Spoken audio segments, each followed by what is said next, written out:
Hoje é dia de festa, é dia de estarmos juntos para celebrar o Senhor, o rochedo da nossa salvação. Amém? Estou muito contente em poder estar aqui com meus irmãos e minhas irmãs hoje. Ainda através dessa ferramenta digital, a qual Deus tem nos outorgado, nos oferecido.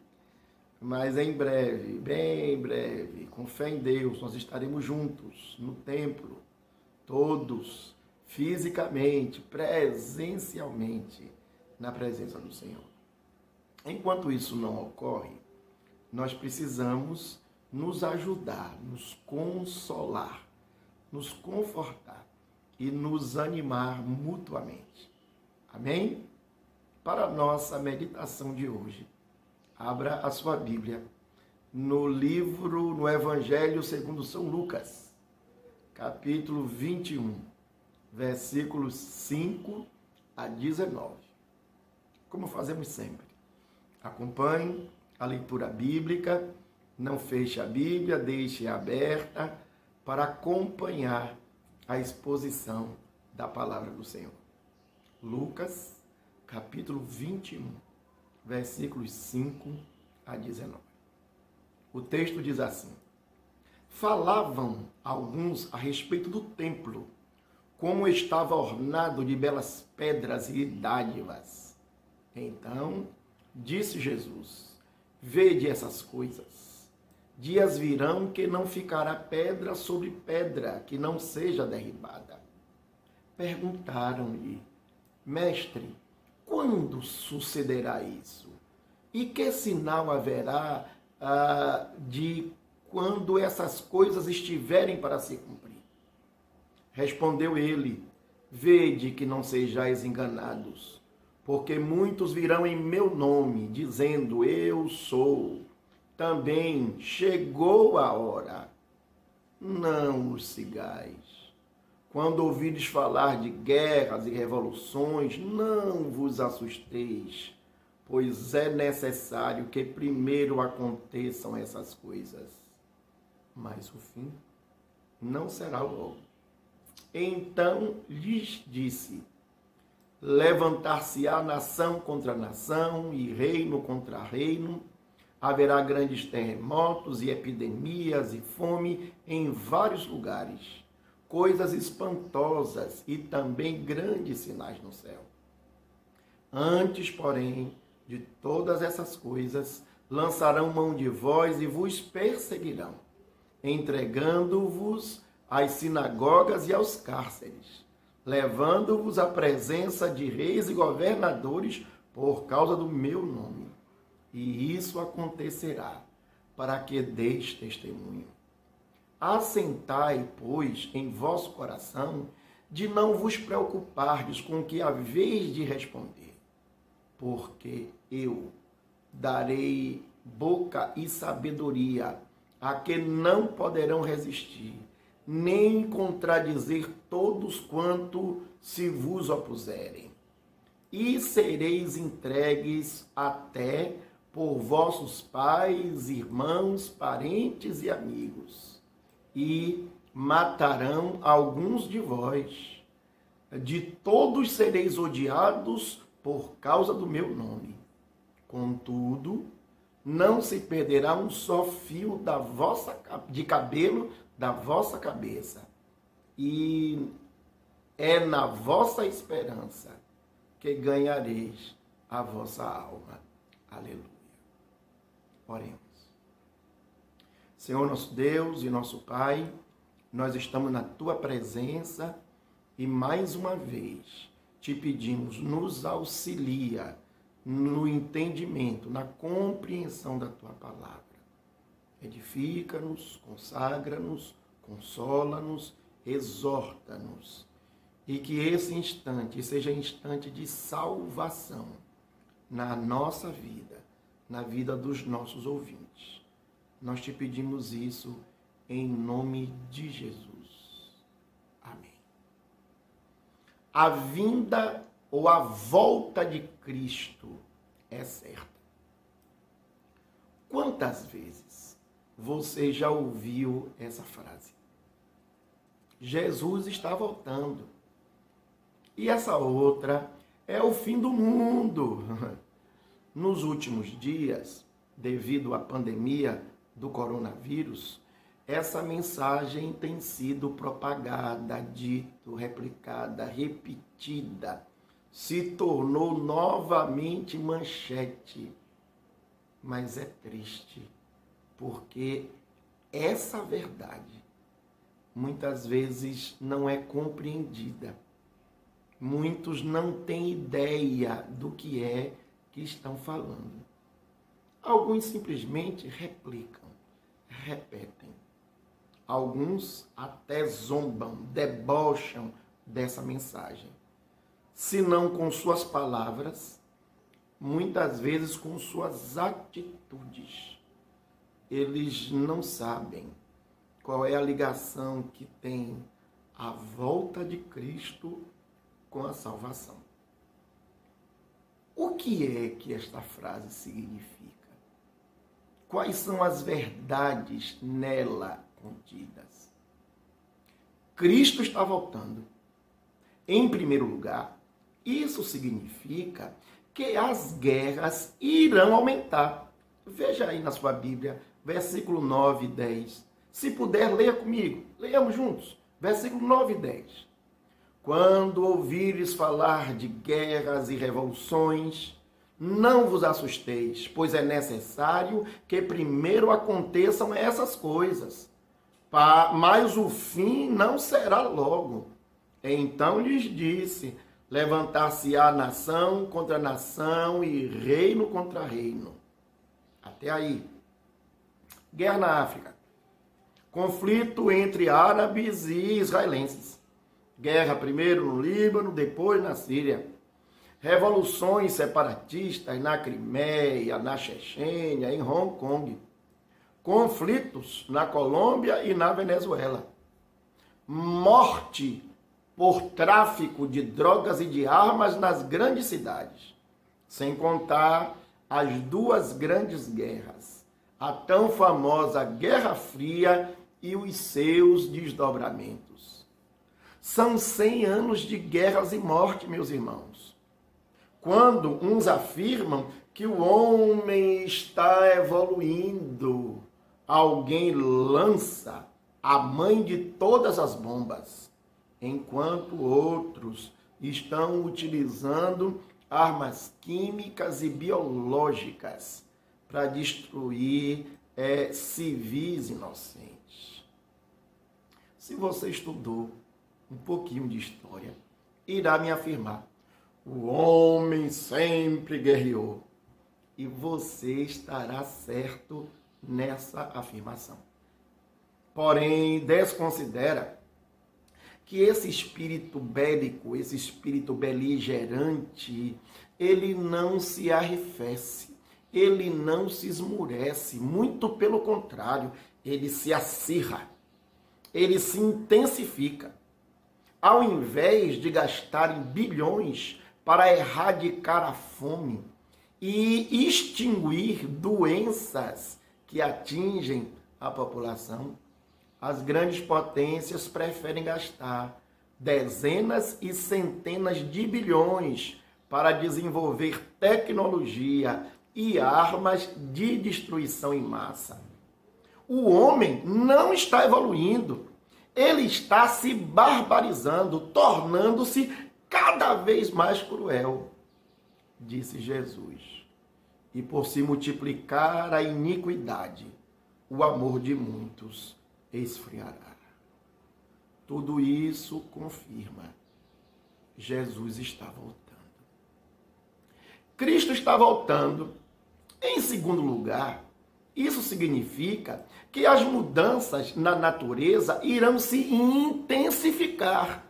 Veja comigo aí, versículo 11. Se puder, leia comigo, leia junto. Versículo 11.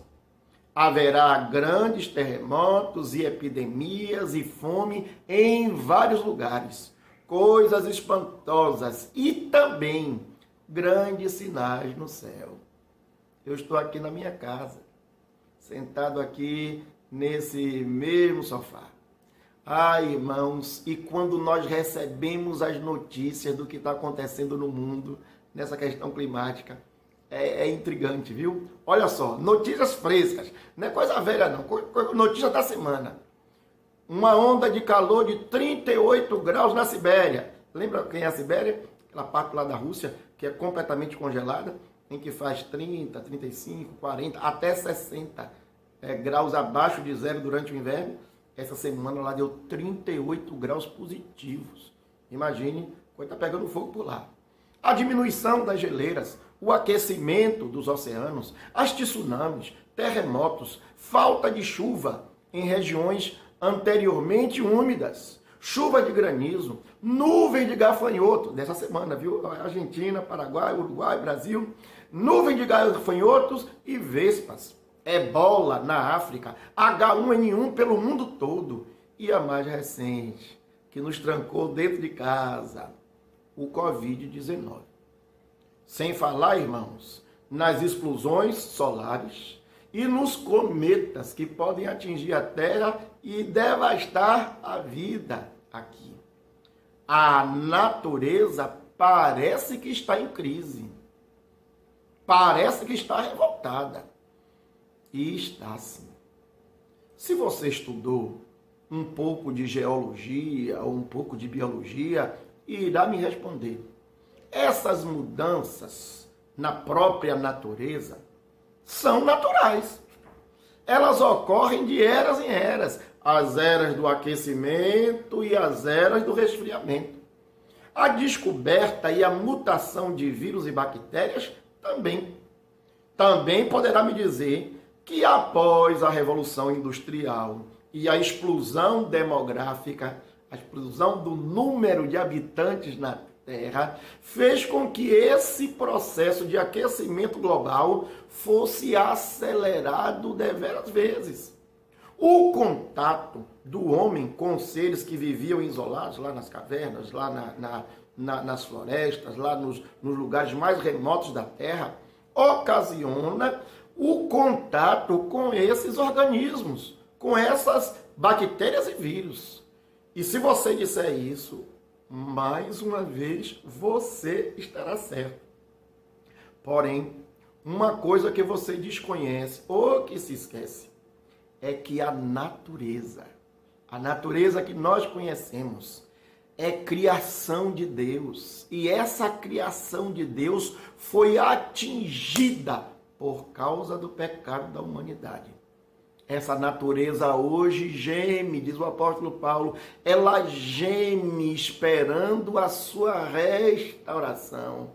Sim, é isso que a Bíblia ensina. Ensina que a natureza será regenerada, restaurada na volta de Cristo. Esses sinais naturais da natureza. Parece pleonasmo, né? Mas eu vou chamar de licença poética. Sim, eu utilizei aqui desse recurso para lhe dizer que esses sinais da natureza são sinais naturais. Mas esses sinais naturais, eles irão se intensificando cada vez mais. Se tornarão cada vez mais fortes. Estarão presentes cada vez em mais lugares. E eles também apontam para uma grande verdade. Cristo está voltando. Cristo está voltando. Em terceiro lugar, isso significa que as perseguições contra os cristãos irão piorar. Versículo 12, versículo 16 e versículo 17. Vamos ler juntos? Antes, porém, versículo 12. Antes, porém, de todas essas coisas, lançarão mão de vós e vos perseguirão, entregando-vos às sinagogas e aos cárceres, levando-vos à presença dos reis e dos governadores, por causa do meu nome, disse Jesus. Versículo 16. E sereis entregues até por vossos pais e irmãos, parentes e amigos, e matarão alguns de vós. Versículo 17. De todos sereis odiados por causa do meu nome. historicamente, os cristãos sempre foram perseguidos. Primeiramente pelos judeus, é verdade, lá no livro de Atos está registrado isso. Mas, mais tarde, eles foram perseguidos pelos imperadores romanos. Aqueles famosos Cláudios, lembra dos Cláudios? Nero, Calígula, Caracalas, Vespasiano, Trajano, Adriano, Diocleciano. Esses caras daí perseguiram muitos cristãos. Na Baixa Idade Média e durante toda ou parte da Idade Moderna, os pré-reformadores e os reformadores, os cristãos que defendiam o cristianismo puro e autêntico, sem mistura, esses cristãos foram perseguidos por alguns monarcas e pela nobreza, porque eles não queriam perder os seus privilégios, então perseguiram os cristãos. No século XX, irmãos, a forte perseguição se deu por causa da implantação do socialismo na União Soviética e em seus aliados. E mais tarde, por causa da ascensão, da nova ascensão do islamismo no século XXI. Agora, na nossa época, sob a égide do Estado liberal, da liberdade de expressão, da tolerância, todos têm direito de falar, todos têm direito de opinar, todos têm direito de dizer tudo, de defender toda e qualquer coisa, menos o cristianismo, os seus princípios e os seus valores, violando assim o próprio princípio da universalidade. Declarar-se cristão é ser rotulado, ser retardado, ultrapassado, ridículo, fóbico e outras coisas piores. O que tem levado, essa atitude tem levado muitos cristãos a se calarem, principalmente no meio acadêmico, lá na universidade, onde se tornam agentes secretos do reino de Deus, fazendo questão de não serem descobertos nem expostos, para não passarem o vexame. A perseguição está aí, inclusive no nosso país, que defende a liberdade religiosa. Mas se eu falo da perseguição aqui no Brasil, imaginem que irmãos nossos pelo mundo afora estão passando por perseguição moderada, perseguição severa, perseguição extrema, e isso vai piorar. Nós precisamos orar pela igreja perseguida. Tudo isso, mais uma vez, nos declara: Jesus está voltando. Cristo está voltando. Em quarto lugar, isso significa que a porta da salvação irá se fechar. Vejam aí, versículo 19. Leiam comigo. É na vossa perseverança que ganhareis a vossa alma. Esse mesmo versículo, esse mesmo texto, é narrado pelo evangelista Mateus. E Mateus, ao narrar esse texto, ele usa uma outra expressão que eu gosto muito. Veja comigo aí. Mateus diz assim: aquele, porém, que perseverar até o fim, esse será salvo.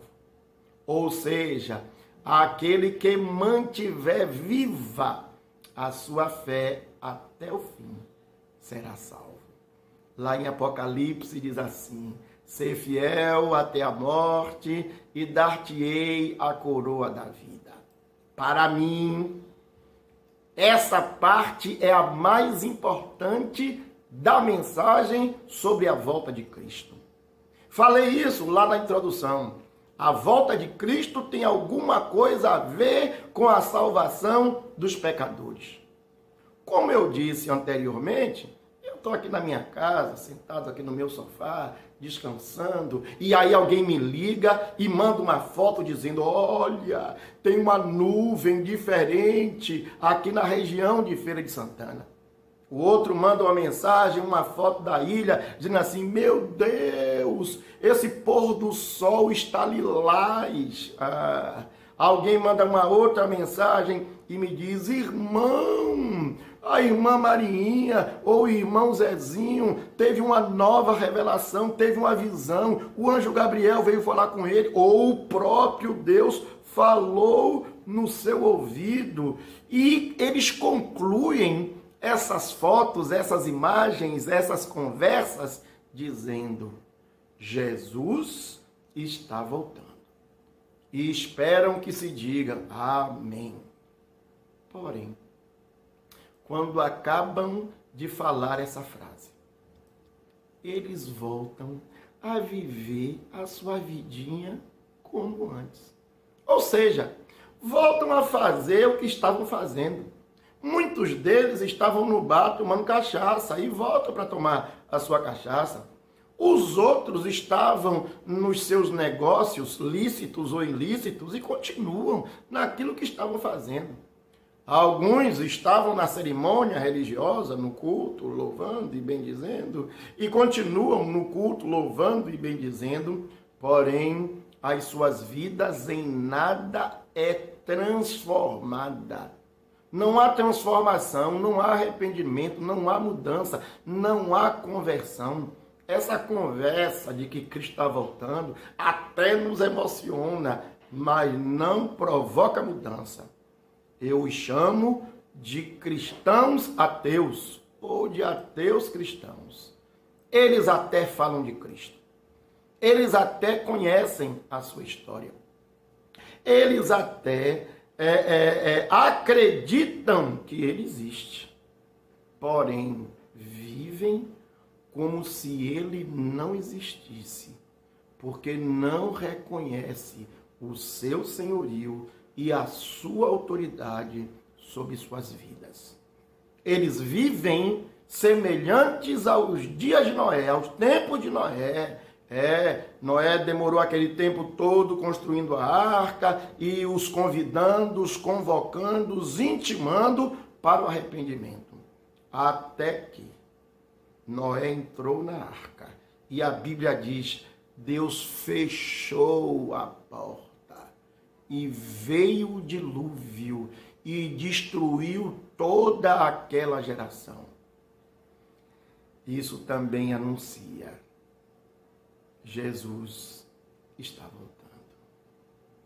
Meu irmão e minha irmã, você, meu amigo e minha amiga, eu queria concluir essa mensagem de hoje lhe dizendo: a volta de Cristo não é iminente. Ela não pode ou poderá acontecer. A volta de Cristo é certa. A volta de Cristo não é capaz ou possível que aconteça. É fato que ela ocorrerá e ela está próxima. O profeta então nos adverte, dizendo: buscai ao Senhor enquanto se pode achar, invocai-o enquanto está perto. Deixe o perverso o seu caminho e o iníquo os seus pensamentos. Converta-se ao Senhor, volte-se para o Senhor, que se compadecerá dele. Volte-se para o nosso Deus, pois é rico em perdoar. Jesus está voltando, meu irmão e minha irmã, meu amigo e minha amiga. Jesus está voltando e para uns isso é um motivo de gozo, de alegria, de felicidade, de prazer. É motivo de paz.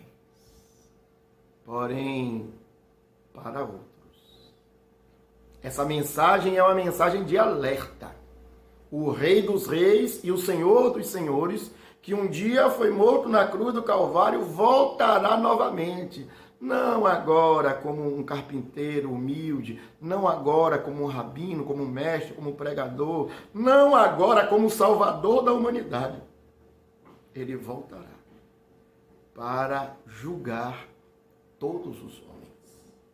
Você está preparado para esse dia? Você está preparado para se encontrar com Deus? Você está preparado para estar diante do trono e tribunal do Rei dos Reis. Você já confessou os seus pecados, já se arrependeu e confessou os pecados? Se já fez, aleluia. A nossa redenção está próxima. Se ainda não fez, hoje é o dia aceitável. Hoje é a oportunidade que Deus está lhe dando. Jesus está voltando. Busque-o, invoque-o, converta-se do seu mau caminho, volte-se para Deus. Ainda há tempo. Vamos orar? Curve sua cabeça, feche seus olhos e vamos falar com Deus. Senhor Deus, Pai Todo-Poderoso, todos os sinais da natureza, todos os sinais sociais, todos os sinais das civilizações, tudo aponta para que o seu Filho está voltando. Nós te pedimos, em nome dele, em nome de Jesus, que o Senhor nos prepare para este dia glorioso. Se há alguém aqui, ó Deus, que está ouvindo essa mensagem, que ainda não teve o encontro com Jesus e que se sentiu tocado por essa palavra, nós te pedimos, não lhe dá sossego, Senhor, enquanto ele não se volte para o Senhor. Toca no seu coração, manifesta-lhe a vida eterna, manifesta-lhe, ó Deus, tudo aquilo que Cristo conquistou na cruz e prepara-nos para a volta triunfante e gloriosa do teu Filho Jesus e dos dias que antecedem essa volta. É em nome dele mesmo, do teu Filho, que nós oramos. Amém. Se Cristo não voltar por esses dias, que Deus nos dê a graça de permanecermos fiéis e que nós possamos nos encontrar na próxima semana para adorarmos o Senhor. Que Deus lhe abençoe, que abençoe a sua família.